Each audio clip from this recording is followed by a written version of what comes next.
Hello guys, how are you? I hope you all are doing excellent. This is Ashish Mishra. I came up with my channel Yours Medicos Library. So guys, मैं जानता हूँ ये video काफ़ी देर बाद आया है. More than 20 days हो चुके हैं लास्ट वीडियो को आए. तो एज़ यूजुअल गाइज शेड्यूल बहुत टाइट रहता है. क्लास में एग्जाम्स रहते हैं, बहुत सारी चीज़ें रहती है, तो टाइम नहीं मिल पाता. बट मैंने कैसे कैसे करके टाइम निकाला है ताकि मैं आपको वीडियो प्रोवाइड कर सकूँ मेडिकल के पॉइंट ऑफ व्यू से, ओके, एफएमजी के पॉइंट ऑफ व्यू से. सो गाइज इस वीडियो में मैं डिस्कस करने वाला हूँ लोकल एनेस्थीसिया के बारे में. गाइज मैंने ये टॉपिक इसलिए लिया है क्योंकि नॉर्मली लोग क्या करते हैं कि लोकल एनेस्थीसिया को स्किप करके वो डायरेक्टली जनरल एनेस्थीसिया पे चले जाते हैं. ओके, तो ये टॉपिक बहुत इंपॉर्टेंट है गाइज. देखिए, लोकल एनेस्थीसिया का मतलब क्या होता है कि नाम से पता चल जाता है. लोकल मतलब होता है एक पर्टिकुलर रीजन पर, और एनेस्थीसिया मतलब उस पार्ट को सेंसलेस कर देना. मतलब कि अगर जैसे मुझे इस पार्ट पर सर्जरी करनी है, ओके, ये लोकल एरिया है और मुझे इसी पार्ट को एनेस्थेसाइज करना है, मुझे पूरे बॉडी को एनेस्थेसाइज नहीं करना है, राइट. तो लोकल एनेस्थीसिया का मतलब होता है कि अगर मुझे इस पार्ट की सर्जरी करनी है या इस पार्ट पर सूचर लगाना है, तो मैं इसी पार्ट को एनेस्थेसाइज करके सूचर लगा दूंगा. मुझे अनकॉन्शियस नहीं करना है पेशेंट को. ओके, तो लोकल एनेस्थीसिया में क्या होता है कि पेशेंट कॉन्शियस रहता है और वो उसी दिन सूचर करके उसको भेज देते हैं.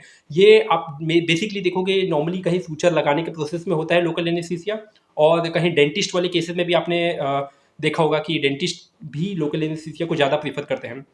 तो जैसे मैंने बताया था, लोकल एनेस्थीसिया का मतलब क्या होता है कि एक पर्टिकुलर रीजन पर हमें एनेस्थीसिया दे के हमें वहाँ सूचर कर देना है. ओके, उस प्रोसेस को बोलते हैं. अब इसका मैकेनिज्म बहुत इंपॉर्टेंट है गाइस जानना. देखिए, जो प्रोसेस होता है एनेस्थीसिया मतलब कि हमें सेंसेशन को कम करना है, तो हमें पहले समझना पड़ेगा कि एक एक्सॉन, ओके, एक्सॉन में क्या होता है कि बाहर की ओर सोडियम चैनल होता है. ठीक है, जब सोडियम चैनल ओपन होता है तो सोडियम अंदर आता है और डीपोलराइजेशन का प्रोसेस चालू होता है. ओके, नर्व जो ट्रांसमिट होना शुरू होते हैं. तो हमें क्या करना है, इस सोडियम चैनल को रोकना है, बंद करना है. तो क्या करेंगे हम? सिंपल सा, हम लोकल एनेस्थीसिया देंगे. But guys, local anaesthesia attach होगा सोडियम चैनल पर अंदर की ओर, बाहर की ओर नहीं होगा. तो लोकल एनेस्थीसिया को वो एक्सॉन का मेम्ब्रेन है उसको क्रॉस करना पड़ेगा. ओके, तो देखो, किसी भी मेम्ब्रेन को क्रॉस करना है तो हमें बेसिक मीडियम चाहिए, और लोकल एनेस्थीसिया भी एक बेसिक ड्रग है. बट हमें और बेसिक बनाने के लिए हम इसमें सोडियम बाइकार्बोनेट डालेंगे ताकि वो इजीली पास हो जाए एक्सॉन के मेम्ब्रेन से और वो अटैच हो जाए सोडियम चैनल पर और वहाँ वो काम कर पाए अपना. ओके, तो ये एक बेसिक मैकेनिज्म है जो बहुत इंपॉर्टेंट है, मुझे ऐसा लगा बताने के लिए. और अब इसमें कौन कौन से ड्रग आते हैं वो बहुत इंपॉर्टेंट है गाइस. इसमें आता है दो तरीके के, एक होता है एस्टर के टाइप्स होते हैं, और एक आता है अमाइड में कौन कौन से ड्रग्स आते हैं. एस्टर में आते हैं कोकेन, प्रोकेन, क्लोरप्रोकेन, टेट्राकेन और बेंजोकेन. और अमाइड में आते हैं लिग्नोकेन, बुपीवाकेन, प्राइलोकेन और डिबुकेन. देखिए, अब कैसे याद रखें इसको, बहुत इंपॉर्टेंट है. देखिए, जो एस्टर अमाइड में है, आपने जो एंड में होता है, ओके, जो सफिक्स होता है उसमें केन आ रहा है सब में. ओके, तो अब कैसे याद रखें, मिक्स हो सकता है. तो देखिए, अमाइड में ना AMIDE, तो अमाइड में आई आ रहा है, तो आप देखोगे ना केन के जस्ट पहले जितने में भी आई आ जाएगा, जैसे लिग्नोकेन LI आ गया. ओके, केन से पहले आया ना, केन का आई मत जोड़िएगा क्योंकि दोनों में ही होता है, एस्टर में भी होता है, अमाइड में भी होता है. तो अमाइड वाले में अगर केन से पहले आई आ जाए, जैसे लिग्नोकेन में LI आ गया, बुपीवा केन में आ गया, ओके, प्राइलोकेन में आ गया, डीबू केन में आ गया, तो इससे आप याद रख सकते हो कि केन से पहले अगर आ गया तो वो अमाइड वाले ड्रग्स होते हैं. तो गाइज अभी क्या होता है कि अगर किसी को भी एक ड्रग से एलर्जी है, जैसे कि एस्टर में कोकेन या प्रोकेन से एलर्जी है, तो पूरा ही एस्टर हम नहीं दे सकते हैं. ओके, वहीं अगर हम अमाइड में भी देखें, अगर लिग्नोकेन से एलर्जी है तो हम लिग्नोकेन वाला जो अमाइड वाला ग्रुप है उसको भी हम नहीं दे सकते. देखिए, जितने भी लोकल एनेस्थीसिया होते हैं वो वैसोडायलेटर होते हैं accept cocaine. Okay, cocaine vaso constrictor होता है, ये बहुत इंपॉर्टेंट है. देखिए, इसमें सबसे ज़्यादा कॉमन, मोस्ट कॉमन हम लोकल एनेस्थेटिक कौन सा यूज़ करते हैं वो बहुत इंपॉर्टेंट है, वो है लिग्नोकेन. ओके, आपने लिग्नोकेन अगर नहीं जाने होंगे तो मैं बता देता हूँ कि ये एंटी एरिथमिक ड्रग भी होते हैं, उसमें भी हम यूज़ कर सकते हैं एरिथमिया में. ओके, अब आता है बुपीवाकेन. बुपीवाकेन एक कार्डियोटॉक्सिक ड्रग होता है. हम हर एक के जो ड्रग्स होते हैं उसके थोड़े थोड़े पॉइंट जानेंगे, वो बहुत इंपॉर्टेंट होता है. वहीं प्राइलोकेन में देखें तो वो मिथ हीमोग्लोबिनेमिया करता है, और डीबुकेन होता है वो लॉन्गेस्ट एक्टिंग होता है लोकल एनेस्थीसिया. अगर शॉर्टेस्ट एक्टिंग में देखा जाए तो वो एस्टर वाले में मिलेगा जो है क्लोरप्रोकेन.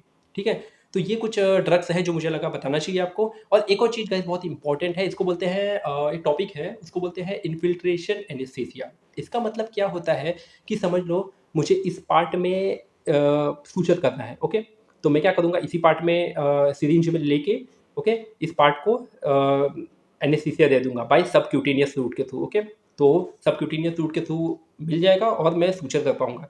बट इसमें एक और चीज़ क्या होता है कि सबक्यूटेनियस जो टिश्यू होता है उसके आसपास ब्लड वेसल रहती हैं, ठीक है? तो जब हम लोकल एनेस्थीसिया देते हैं तो वो सबक्यूटेनियस रूट के थ्रू जाके वो ब्लड में भी चली जाती है, तो इसका जो लोकल एनेस्थीसिया का इफेक्ट होता है वो बहुत कम हो जाता है।